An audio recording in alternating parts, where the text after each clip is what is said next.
Big TV భక్తి సమాచారం WhatsApp ఛానల్లో జాయిన్ అవ్వండి. అన్ని విశేషాలు ఎప్పటికప్పుడు తెలుసుకోండి. జగద్గురు మధ్వాచార్యుల వారు కాణియూరు అనేటటువంటి మఠంలో శ్రీరామ తీర్థులు లేదా రామతీర్థులు అనేటటువంటి వారికి సన్యాసాశ్రమం ఇచ్చారు. వారికి యోగా నరసింహస్వామి వారిని అనుగ్రహించి విశేషంగా ధర్మ ప్రచారానికి మీరు పూనుకోవాలి అని వారికి విశేషంగా అనుగ్రహించారు, ఆదేశించారు.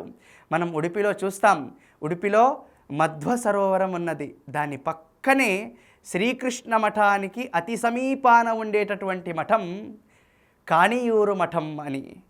ఈ మఠం యొక్క అధీనంలోనే జగద్గురు మధ్వాచార్యుల జన్మభూమి పాజక అనేటటువంటి క్షేత్రం ఉన్నది.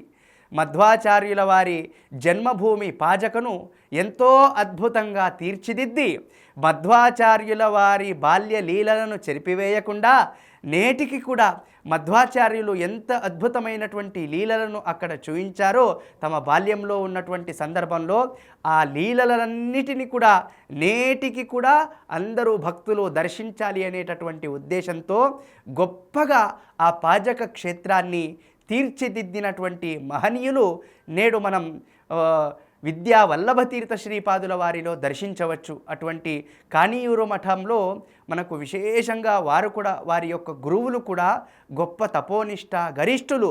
వారి యొక్క దర్శనం చేస్తే చాలు జన్మ పునీతమవుతుంది. అటువంటి మహనీయులను తపోనిష్ట గరిష్ఠులను మనం కాణియూరు మఠంలో దర్శించవచ్చు. For more videos like this, subscribe Big TV channel.